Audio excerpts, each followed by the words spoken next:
नमस्कार, मैं स्वाति आपके अपने चैनल इंडियन माइथोलॉजिकल स्टोरीज़ में आपका स्वागत करती हूँ। आज आपको विष्णु पुराण के पहले भाग का 13वां अध्याय सुनाने जा रही हूँ। इस अध्याय में राजा बेन और पृथु का चरित्र का वर्णन सुनेंगे। श्री पराशर जी बोले, हे मैत्रेय, ध्रुव से सृष्टि और भव्य को उत्पन्न किया और भव्य से शंभु का जन्म हुआ तथा सृष्टि के द्वारा उसकी पत्नी सुच्छाया ने रिपु, रिपुज्जय, विप्र, वृकल और वृकतेजा नामक 5 निष्पाप पुत्र उत्पन्न किए। उनमें से रिपु के द्वारा बृहति के गर्भ से महातेजस्वी चाक्षुष का जन्म हुआ। चाक्षुष ने अपनी भार्या पुष्करणी से, जो वरुण कुल में उत्पन्न और महात्मा वीरण प्रजापति की पुत्री थी, मनु को उत्पन्न किया।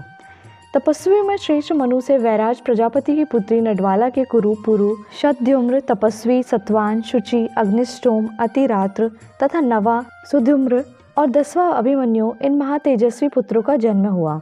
कुरु के द्वारा उसकी पत्नी आग्रेयी ने अंग, सुमना, ख्याति, क्रतु, अंगीरा और शिवी, इन 6 परम तेजस्वी पुत्रों को उत्पन्न किया। अंग से सुनीता के वेन नामक पुत्र उत्पन्न हुआ। ऋषियों ने वेन के दाहिने हाथ का संतान के लिए मंथन किया। हे महामुने, वेन के हाथ का मंथन करने पर उससे वैन्य नामक महिपाल उत्पन्न हुए, जो पृथु नाम से विख्यात हुए और जिन्होंने प्रजा के हित के लिए पूर्व काल में पृथ्वी को दुहा था। श्री मैत्रेय जी बोले, हे मुनि श्रेष्ठ, परम ऋषियों ने वेन के हाथ को क्यों मथा, जिससे महापराक्रमी पृथु का जन्म हुआ। श्री पराशर जी बोले, हे मुने, मृत्यु की सुनीता नाम वाली जो प्रथम पुत्री थी, वह अंग को पत्नी रूप से दी गई थी, उसी से वेन का जन्म हुआ। हे मैत्रेय, वह मृत्यु की कन्या का रूप अपने माता माँ के दोष से ही, स्वभाव से ही दुष्ट प्रकृति हुआ। उस वेन का जिस समय महर्षियों द्वारा राजपद पर अभिषेक हुआ, उसी समय उस पृथ्वीपति ने संसार भर में यह घोषणा कर दी कि भगवान यज्ञ पुरुष मैं ही हूँ, मुझसे अतिरिक्त यज्ञ का भोक्ता और स्वामी हो ही कौन सकता है। इसलिए कभी कोई यज्ञ, दान और हवन आदि ना करे। हे मैत्रेय, तब ऋषियों ने उस पृथ्वीपति के पास उपस्थित हो पहले उसकी खूब प्रशंसा कर सांत्वना युक्त मधुर वाणी से कहा। ऋषिगण बोले, हे राजन, हे पृथ्वीपते, तुम्हारे राज्य और देह के उपकार तथा प्रजा के हित के लिए हम जो बात कहते हैं सुनो। तुम्हारा कल्याण हो। देखो, हम बड़े बड़े यज्ञों द्वारा जो सर्व यज्ञेश्वर देवाधिपति भगवान हरि का पूजन करेंगे, उसके फल में से तुमको भी भाग मिलेगा। हे नृप, इस प्रकार यज्ञों द्वारा यज्ञ पुरुष भगवान विष्णु प्रसन्न होकर हम लोगों के साथ तुम्हारी भी सफल कामनाएं पूर्ण करेंगे। हे राजन, जिन राजाओं के राज्य में यज्ञेश्वर भगवान हरि का यज्ञों द्वारा पूजन होता है, वे उनकी सभी मनोकामनाओं को पूर्ण कर देते हैं। बेन बोला, मुझसे ही बढ़कर ऐसा और कौन है जो मेरा भी पूजनीय है, जिसे तुम यज्ञेश्वर मानते हो। वह हरि कहलाने वाला कौन है? ब्रह्मा, विष्णु, महादेव, इंद्र, वायु, यम, सूर्य, अग्नि, वरुण, धाता, पूषा, पृथ्वी और चंद्रमा तथा इनके अतिरिक्त और भी जितने देवता शाप और कृपा करने में समर्थ हैं, वे सभी राजा के शरीर में निवास करते हैं। इस प्रकार राजा सर्वदेवमय हैं। हे ब्राह्मणों, ऐसा जानकर मैंने जैसी भी कुछ आज्ञा की है वैसा ही करो। देखो, कोई भी दान, यज्ञ और हवन आदि ना करे। हे द्विजगण, स्त्री का परम धर्म जैसे अपने पति की सेवा करना ही माना गया है, वैसे ही आप लोगों का धर्म भी मेरी आज्ञा का पालन करना ही है। ऋषिगण बोले, महाराज, आप ऐसी आज्ञा दीजिए जिससे धर्म का क्षय न हो। देखिए, यह सारा जगत हवि का परिणाम है। श्री पराशर जी बोले, महर्षियों के इस प्रकार बारंबार समझाने और कहने सुनने पर भी जब बेन ने ऐसी आज्ञा नहीं दी, तो वे अत्यंत क्रुद्ध और अमर्ष युक्त होकर आपस में कहने लगे, इस पापी को मारो, मारो, जो अनादि और अनंत यज्ञ पुरुष प्रभु विष्णु की निंदा करता है। यह अनाचारी किसी प्रकार पृथ्वीपति होने के योग्य नहीं है। ऐसा कह मुनिगणों ने भगवान की निंदा आदि करने पर पहले ही मरे हुए उस राजा को मंत्र से पवित्र किए हुए कुशाओं से मार डाला। हे द्विज, तदंतर उन मुनीश्वरों ने सब और बड़ी धूलि उड़ती देखी। उसे देखकर उन्होंने अपने निकटवर्ती लोगों से पूछा, यह क्या है? उन पुरुषों ने कहा, राष्ट्र के राजाहीन हो जाने से दीन दुखिया लोगों ने चोर बनकर दूसरों का धन लूटना आरंभ कर दिया है। हे मुनिवरों, उन तीव्र वेग वाले परधनहारी चोरों के उत्पात से ही यह बड़ी भारी धूलि उड़ती दिख रही है। तब उन सब मुनीश्वरों ने आपस में सलाह कर उस पुत्रहीन राजा की जंगा का पुत्र के लिए यत्न पूर्वक मंथन किया।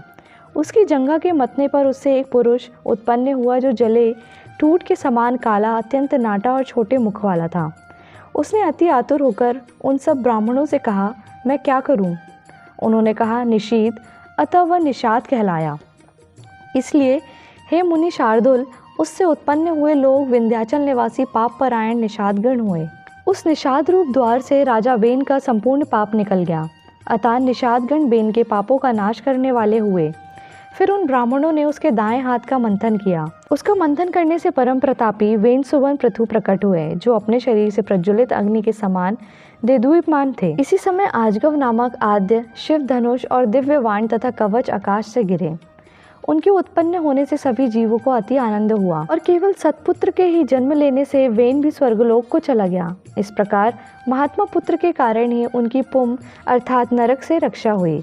महाराज पृथु के अभिषेक के लिए सभी समुद्र और नदियाँ सब प्रकार के रत्न और जल लेकर उपस्थित हुए। उस समय अंगीरस देवगणों के सहित पितामह ब्रह्मा जी ने और समस्त स्थावर जंगम प्राणियों ने वहां आकर महाराज वैन्य का राज्याभिषेक किया। उनके दाहिने हाथ में चक्र का चिन्ह देखकर उन्हें विष्णु का अंश जान पितामह ब्रह्मा जी को परम आनंद हुआ। यह श्री विष्णु भगवान के चक्र का चिन्ह सभी चक्रवर्ती राजाओं के हाथ में हुआ करता है। उनका प्रभाव कभी देवताओं से भी कुंठित नहीं होता।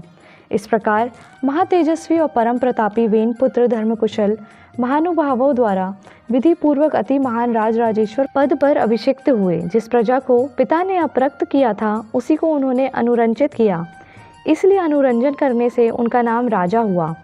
जब वे समुद्र में चलते थे तो जल बहने से रुक जाता था, पर्वत उन्हें मार्ग दे देते थे। उनकी ध्वजा कभी भंग ना होने वाली हुई। पृथ्वी बिना जोते बोए धान्य पकाने वाली हो गई। केवल चिंतन मात्र से ही अन्न सिद्ध हो जाता था। गौएं कामधेनु रूपा थी और पत्ते पत्ते में मधु भरा रहता था। राजा पृथु ने उत्पन्न होते ही पैतमह यज्ञ किया। उससे सोमाभिषेक के दिन सूती से महामती सूत की उत्पत्ति हुई। उसी महायज्ञ में बुद्धिमान मागध का भी जन्म हुआ। तब मुनीश्वरों ने उन दोनों सूत और मागधों से कहा, तुम इन प्रतापवान वेन पुत्र महाराज पृथु की स्तुति करो, तुम्हारे योग्य यही कार्य है और राजा भी स्तुति के ही योग्य हैं। तब उन्होंने हाथ जोड़कर सब ब्राह्मणों से कहा, ये महाराज तो आज ही उत्पन्न हुए हैं, हम इनके कोई कर्म तो जानते ही नहीं हैं। अभी इनके ना तो कोई गुण प्रकट हुए हैं और न यश ही विख्यात हुआ है, फिर कहिए हम किस आधार पर इनकी स्तुति करें। ऋषिगण बोले, हे महाबली चक्रपति महाराज, भविष्य में जो जो कर्म करेंगे और जो भावी गुण होंगे उन्हीं से तुम इनका स्तवन करो। श्री पराशर जी बोले, यह सुनकर राजा को भी परम संतोष हुआ। उन्होंने सोचा, मनुष्य सद्गुणों के कारण ही प्रशंसा का पात्र होता है, अतः मुझको भी गुण उपार्जन करने चाहिए। इसलिए अब स्तुति के द्वारा ये जिन गुणों का वर्णन करेंगे मैं भी सावधानता पूर्वक वैसा ही करूँगा। यदि यहाँ पर वे कुछ त्याज्य अवगुणों को भी कहेंगे तो मैं उन्हें त्याग दूंगा। इस प्रकार राजा ने अपने चित्त में निश्चय किया। तदंतर उन दोनों ने परम बुद्धिमान वेन नंदन महाराज पृथु का उनके भावी कर्मों के आश्रय से स्वर सहित भली पूर्वक स्तवन किया।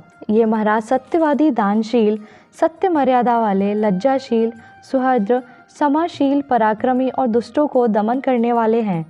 ये धर्मज्ञ, कृतज्ञ, दयावान, प्रियभाषी, मान्यों को मान देने वाले, यज्ञपरायण, ब्राह्मण, साधु समाज में सम्मानित और शत्रु तथा मित्र के साथ समान व्यवहार करने वाले हैं। इस प्रकार सूत और मागध के कहे हुए गुणों को उन्होंने अपने चित्त में धारण किया और उसी प्रकार के कार्य किए।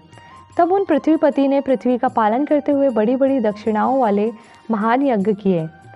अराजकता के समय औषधियों के नष्ट हो जाने से भूख से व्याकुल हुई प्रजा पृथ्वीनाथ पृथु के पास आई और उनके पूछने पर प्रणाम करके उनसे अपने आने का कारण बताया। प्रजा ने कहा, हे प्रजापति नृपश्रेष्ठ, अराजकता के समय पृथ्वी ने समस्त औषधियाँ अपने में लीन कर ली हैं, अतः आपकी संपूर्ण प्रजा क्षीण हो रही है।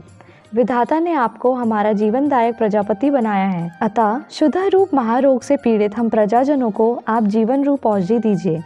श्री पराशर जी बोले, यह सुनकर महाराज पृथु अपना आजगव नामक दिव्य धनुष और दिव्य बाण लेकर अत्यंत क्रोधपूर्वक पृथ्वी के पीछे दौड़े। तब भय से अत्यंत व्याकुल हुई पृथ्वी गौ का रूप धारण कर भागी और ब्रह्मलोक आदि सभी लोकों में गई। समस्त भूतों को धारण करने वाली पृथ्वी जहाँ जहाँ भी गई वहीं वहीं उसने वेन पुत्र पृथु को शस्त्र संधान किए। अपने पीछे आते देखा, तब इन प्रबल पराक्रमी महाराज पृथु से उनके वाण प्रहार से बचने की कामना से कांपती हुई पृथ्वी इस प्रकार बोली। पृथ्वी ने कहा, हे राजेंद्र, क्या आपको स्त्री वध का महापाप नहीं दिख रहा, जो मुझे मारने पर आप ऐसे उतारू हो रहे हैं? पृथु बोले, वहाँ एक अनर्थकारी को मार देने से बहुतों को सुख प्राप्त हो, उसे मार देना ही पुण्यप्रद है। पृथ्वी बोली, हे नृपश्रेष्ठ, यदि आप प्रजा के हित के लिए ही मुझे मारना चाहते हैं तो आपकी प्रजा का आधार क्या होगा? पृथ्वी ने कहा, अरे वसुदेव, अपनी आज्ञा का उल्लंघन करने वाली तुझे मारकर मैं अपने योग्य बल से ही इस प्रजा को धारण करूंगा। श्री पराशर जी बोले, तब अत्यंत भयभीत और कांपती हुई पृथ्वी ने पृथ्वीपति को पुनः प्रणाम करके कहा। पृथ्वी बोली, हे राजन, यत्न पूर्वक आरंभ किए हुए सभी कार्य सिद्ध हो जाते हैं, अतः मैं भी आपको एक उपाय बताती हूँ। यदि आपकी आज्ञा हो तो वैसा ही करें। हे नरनाथ, मैंने जिन समस्त औषधियों को पचा लिया है उन्हें यदि आपकी इच्छा हो तो दुग्ध रूप से मैं दे सकती हूँ। अतः हे धर्मात्माओं में श्रेष्ठ महाराज, आप प्रजा के हित के लिए कोई ऐसा वत्स बनाइए जिससे वात्सल्यवश मैं उन्हें दुग्ध रूप से निकाल सकूं, और मुझको आप सर्वत्र समतल कर दीजिए जिससे मैं उत्तम औषधियों के बीज रूप दुग्ध को सर्वत्र उत्पन्न कर सकूं। श्री पराशर जी बोले, तब महाराज पृथु ने अपने धनुष की कोटि से सैकड़ों हजारों पर्वतों को उखाड़ा और उन्हें एक स्थान पर इकट्ठा कर दिया। इससे पूर्व पृथ्वी के समतल न होने से पूर्व ग्राम आदि का कोई नियमित विभाग नहीं था। हे मैत्रेय, उस समय अन्न, गोरछा, कृषि और व्यापार का भी कोई क्रम न था। यह सब तो बेनपुत्र पृथु के समय से ही आरंभ हुआ है। हे द्विजोत्तम, जहाँ जहाँ भूमि समतल थी वहीं वहीं पर प्रजा ने निवास करना पसंद किया। उस समय तक प्रजा का आहार केवल फल मूलादि ही था। यह भी औषधियों के नष्ट हो जाने से बड़ा दुर्लभ हो गया था। तब पृथ्वीपति पृथु ने स्वयंभू मनु को बछड़ा बनाकर अपने हाथ में ही पृथ्वी से प्रजा के हित के लिए समस्त धान्यों को दुहा। हे तात, उसी अन्न के आधार से अब भी सदा प्रजा जीवित रहती है। महाराज पृथु प्राणदान करने के कारण भूमि के पिता हुए। जन्म देने वाला, यज्ञोपवीत कराने वाला, अन्नदाता, भय से रक्षा करने वाला तथा जो विद्या दान करे, ये पांचों पिता माने गए हैं। इसलिए उस सर्वभूत धारिणी को पृथ्वी नाम मिला। हे मुने, फिर देवता, मुनि, दैत्य, राक्षस, पर्वत, गंधर्व, सर्प, यक्ष और पितृगण आदि ने अपने अपने पात्रों में अपना अभिमत दूध दुहा तथा दुहाने वालों के अनुसार उनके सजाती ही दोग्धा और वत्स आदि हुए। इसलिए विष्णु भगवान के चरणों से प्रकट हुई यह पृथ्वी ही सबको जन्म देने वाली, बनाने वाली तथा धारण और पोषण करने वाली है। इस प्रकार पूर्व काल में बेन के पुत्र महाराज पृथु ऐसा प्रभावशाली और वीर्यवान हुए। प्रजा का रंजन करने के कारण वे राजा कहलाए। जो मनुष्य महाराज पृथु के इस चरित्र का कीर्तन करता है उसका कोई भी दुष्कर्म फलदायी नहीं होता। पृथु का यह अति उत्तम जन्म वृतांत और उनका प्रभाव अपने सुनने वाले पुरुषों के दुस्वप्नों को सर्वदा शांत कर देता है। इसी से 13वां अध्याय समाप्त होता है। बोलिए विष्णु भगवान की जय।